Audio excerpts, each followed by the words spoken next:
Halo, selamat pagi anak-anakku sekalian. Ketemu lagi kita hari ini dalam edisi belajar dari rumah. Nah, seperti biasa, Bapak akan ingatkan tentang alur kegiatan harian belajar dari rumah. Yang pertama, berdoalah sebelum memulai kegiatan belajar hari ini. Setelah itu, bukalah aplikasi Google Classroom yang ada di handphone kalian dan isilah terlebih dahulu absensi atau daftar hadir yang tersedia.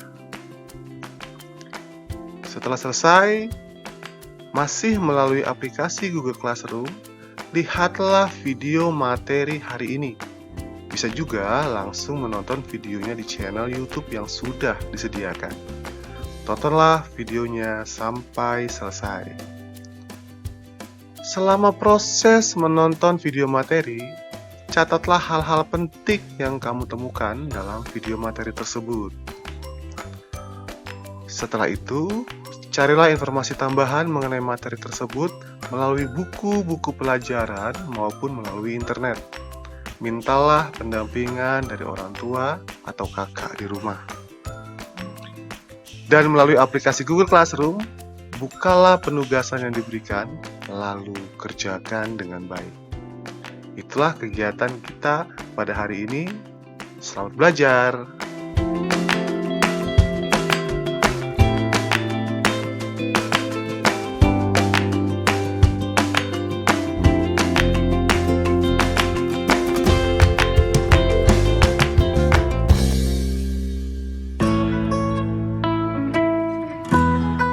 Halo, selamat pagi anak-anakku sekalian.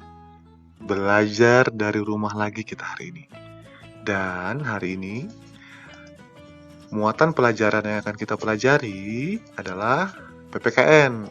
Masih membahas tentang KD 3.1, yaitu menganalisis penerapan nilai-nilai Pancasila dalam kehidupan sehari-hari. Dan ilmu pengetahuan sosial.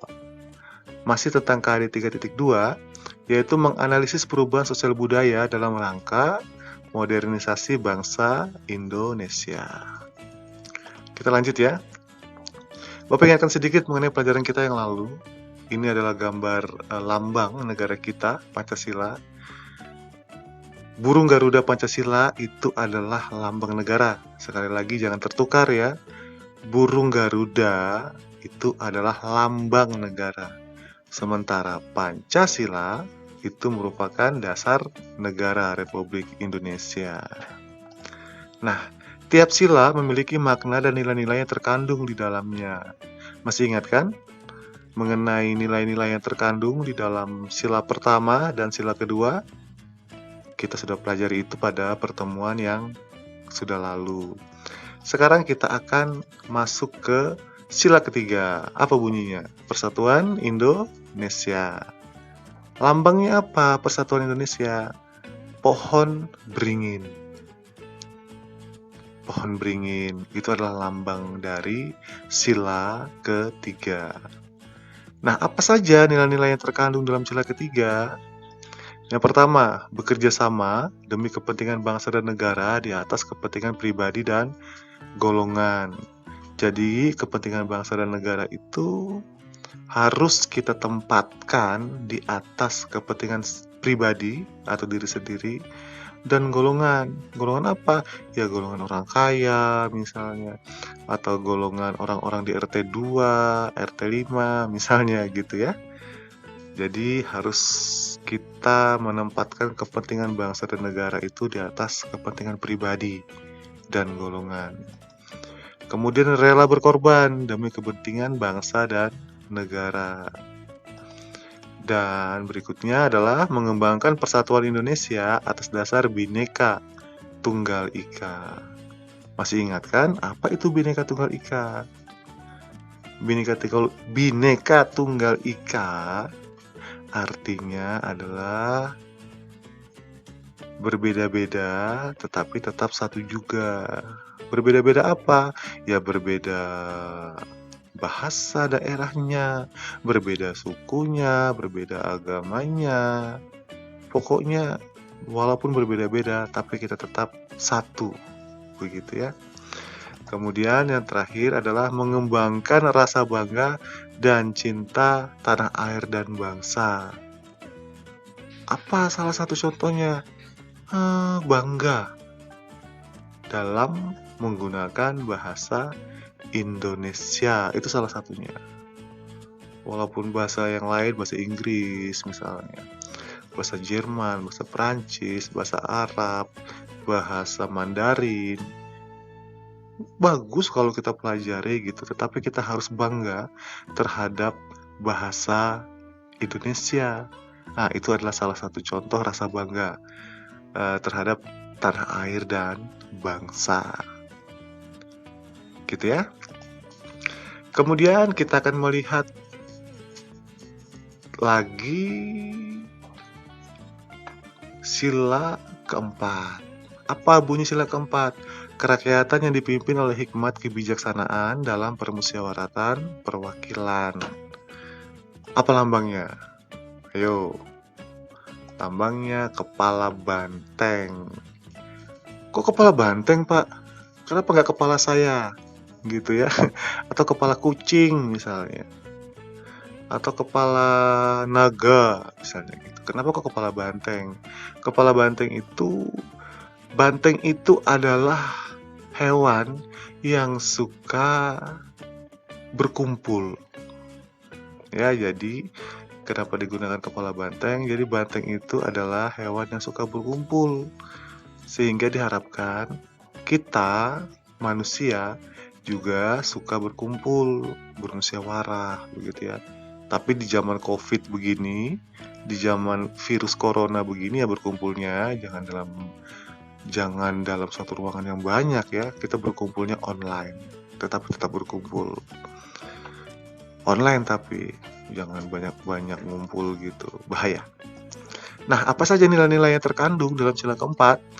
Yang pertama, tidak memaksakan kehendak pada orang lain. Gak boleh memaksakan kehendak.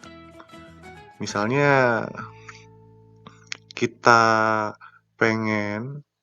ingin orang itu pakai baju yang warnanya sama dengan kita.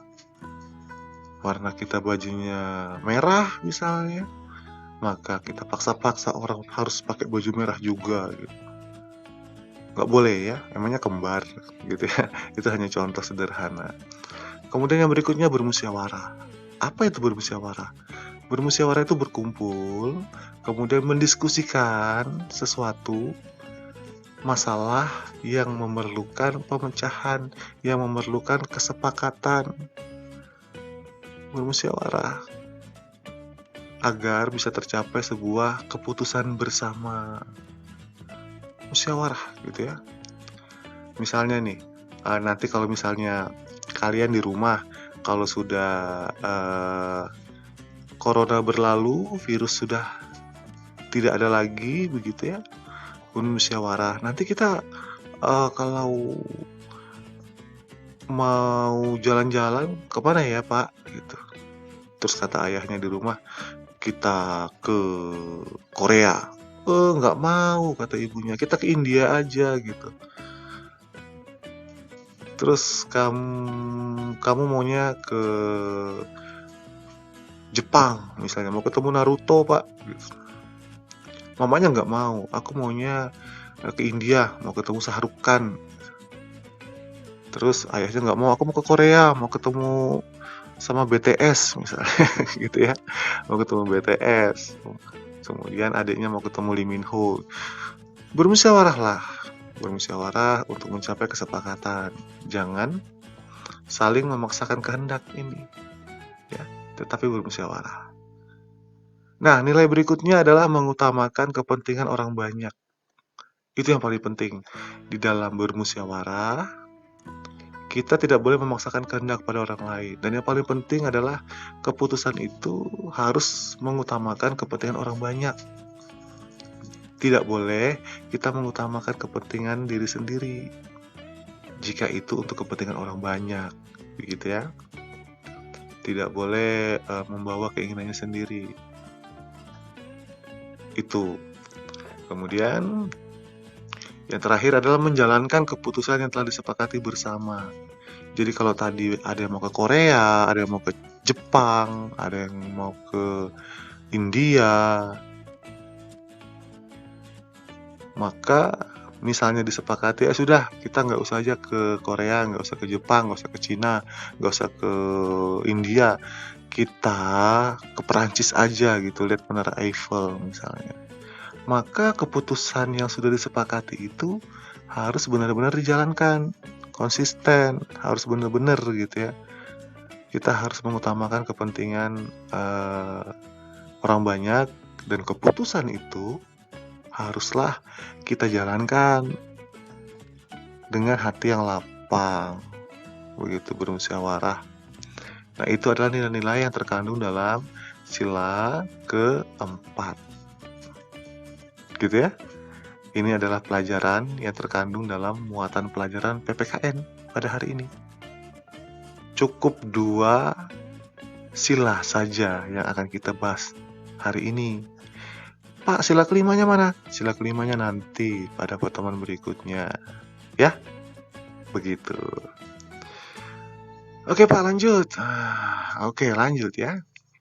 Nah, sekarang kita masuk ke muatan pelajaran IPS. Masih ingat dengan perubahan sosial budaya? Masih dong ya. Kalau lupa, silahkan dilihat lagi video yang lalu. Kalau masih ingat, Bapak ingatkan kalau zaman dulu kita belajarnya pakai lilin atau pakai lampu teplok. Sekarang pakai listrik, gitu ya. Atau misalnya menyetrika, dulu pakai setrika arang, sekarang setrika listrik. Dulu teleponnya pakai kabel, telepon umum pakai koin, sekarang pakai handphone di gunung dimanapun, nggak perlu pakai kabel, kecuali ada dapat sinyal, beres. Itu adalah salah satu contoh perubahan sosial budaya pada pertemuan yang lalu. Nah, sekarang kita lebih detail, artinya kita akan membagi perubahan-perubahan itu di dalam beberapa bidang yang sangat terasa sekali di dalam kehidupan kita sehari-hari. Hari ini Bapak hanya akan membahas satu saja, tidak usah banyak-banyak. Perubahan sosial budaya di bidang transportasi. Mungkin kalian tidak menyadari ya, bahwa pengaruh perubahan sosial budaya itu, perubahan sosial budaya itu juga berpengaruh terhadap bidang transportasi, di mana terdapat banyak sekali perkembangan-perkembangan di dalam bidang transportasi. Dan itu sebetulnya merupakan perubahan sosial di masyarakat. Perubahan sosial di masyarakat ya, perubahan pola perilaku. Salah satunya itu di transportasi. Zaman dulu di bidang transportasi, kalau kalian mungkin pernah lihat, pernah nonton di televisi atau membaca buku, gambar seperti ini. Nah, ini adalah kereta kuda zaman dulu banget, ya. Ada kuda di depannya. Di sini ada penumpangnya, gitu. Ini sepertinya di Indonesia atau di Malaysia ini. Gambar ini Bapak ambil dari internet. Nah, perkembangan teknologi di bidang transportasi itu membawa perubahan sosial di masyarakat. Jadi perubahan dan pengaruh di bidang transportasi itu membawa perubahan sosial di masyarakat. Salah satunya ini. Dulu menggunakan transportasinya menggunakan kereta kuda, seperti yang kalian lihat ini gambarnya. Nah, sekarang kalian lihat seperti apa transportasi itu, berkembang sekali ya. Kereta api zaman dulu jadul gitu, pakai batu bara atau pakai kayu, juga pernah Bapak lihat itu ya, pakai kayu dibakar kemudian batu bara. Kalau sekarang kan pakai listrik, kereta api listrik, apalagi kalau di Jepang itu sangat canggih kereta api listriknya. Zaman dulu nggak ada pesawat terbang, sekarang ada pesawat terbang. Coba, ya kan? Transportasi adalah salah satu perkembangan teknologi yang sangat cepat dan itu membawa perubahan sosial di masyarakat, gitu ya. Jadi pengaruh ini sangat terasa sekali perubahan sosial budaya itu di bidang transportasi, gitu. Dan Bapak yakin kalian akan menemukan banyak sekali contoh-contoh kemajuan teknologi dan perubahan sosial yang berkaitan dengan bidang transportasi. Bapak tidak akan sebutkan banyak karena itu akan menjadi salah satu tugas kalian hari ini nanti, gitu ya. Nah, jadi untuk IPS Bapak sudah berikan satu, yaitu perubahan sosial yang ada di bidang transportasi, gitu ya. Oke Pak, apalagi ya. Cukup sekian untuk hari ini. Gak usah banyak-banyak, cukup sekian. Yang penting kamu memahami, gitu ya. Sederhana, tetapi kalian dapat ilmunya. Seperti biasa, Bapak selalu mengingatkan kalian untuk melengkapi pengetahuan. Nah, bukalah buku tema 1 tentang nilai-nilai Pancasila, yaitu sila ketiga, ada di halaman 42 dan 43, dan sila keempat ada di halaman 74. Dilihat di bukunya ya. Silakan dibaca, silakan dipahami. Dan berikutnya adalah bukalah buku tema 3 tentang perubahan sosial budaya di bidang transportasi. Ada di halaman 117. Loh Pak, kok langsung ke tema 3? Ingat, Bapak sudah menyampaikan di pertemuan yang lalu bahwa pembelajaran kita di BDR ini atau belajar dari rumah ini hanya 2 KD. Hanya 2 KD dan KD tentang transportasi ini, tentang perubahan sosial budaya ini ada di tema 3 KD-nya. Tidak apa-apa meloncat. Karena tidak semua KD memang diajarkan di BDR ini. Nggak full begitulah ya. Pembelajarannya dipilih mana yang mudah untuk diajarkan dan mudah untuk kalian pahami dan masih ada kaitannya dengan pandemi atau masalah virus-virusan yang sekarang sedang melanda kita, gitu ya. Nah, tugas untuk kalian seperti biasa, Bapak tidak akan pernah lupa mengingatkan. Bukalah aplikasi Google Classroom di smartphone kalian. Ingat ya, bahwa absen itu jam 9 sudah ada. Kemudian beberapa menit setelahnya jam 9:05 itu ada video materi pembelajaran ini muncul. Kemudian sekitar 9:20 atau setengah 10 pagi tugasnya muncul. Jadi Bapak tidak perlu memberitahu, ada tugas, ada buku, ada materi, absen, nggak perlu ya. Kalian sudah paham sekali alur pekerjaannya, ya kan? Mulai dari jam 9. Kemudian setelah itu pilihlah menu tugas kelas, kerjakan tugas yang diberikan untuk materi ini. Paham sudah kalian soal itu, Bapak sangat percaya itu. Kemudian pesan. Bapak itu suka betul ngasih pesan. Senang pokoknya ngasih pesan ya. Yang pertama, bacalah buku pelengkap lainnya mengenai materi hari ini, yaitu tentang nilai-nilai Pancasila, sila ketiga dan sila keempat, dan perubahan sosial budaya di bidang transportasi. Carilah informasi tambahan di internet mengenai pelajaran hari ini. Mintalah pendampingan dari orang tua ataupun kakak kalian di rumah. Karena internet itu gudangnya informasi. Main game boleh di internet, tetapi pelajaran itu paling penting. Kalian dapat segala macam informasi ada di internet. Asal pandai-pandai memilih, jangan percaya sama hoak. Ya, hoak itu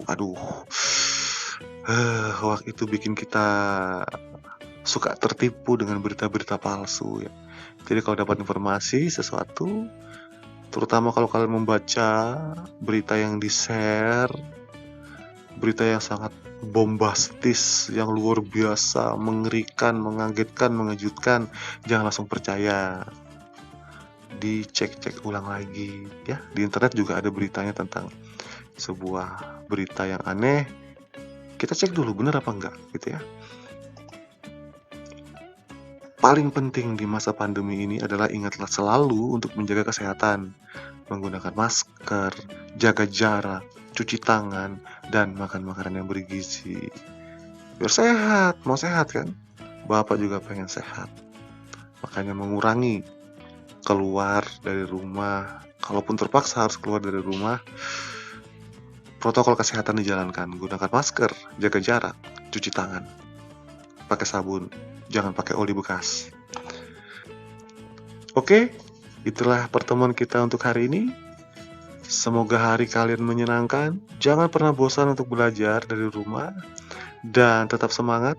Carilah informasi yang berkaitan dengan pelajaran kalian di internet.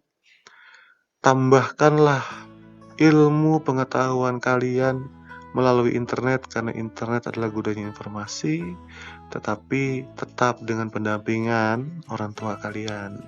Ya, handphone kalau bisa dan diusahakan hanya digunakan untuk belajar. Kalau perlu dijadwal ya. Oh, saya pegang handphone untuk belajar ini mulai jam pelajaran jam 9 sampai jam 10 atau maksimal jam 11 siang lah ya. Setelah itu handphonenya disimpan. Agar supaya apa? Ya pertama hemat kuota paket. Yang kedua, jangan sampai kalian sangat tergantung dengan handphone, baik itu untuk main game dan sebagainya. Main game boleh-boleh saja, tapi janganlah setiap hari. Seminggu sekali lah gitu ya, untuk hiburan enggak apa-apa. Hiburan juga perlu, tetapi jangan sampai berlebihan. Segala sesuatu yang berlebihan itu tidak baik. Sampai jumpa di pembelajaran berikutnya. Semoga hari kalian menyenangkan dan selamat belajar.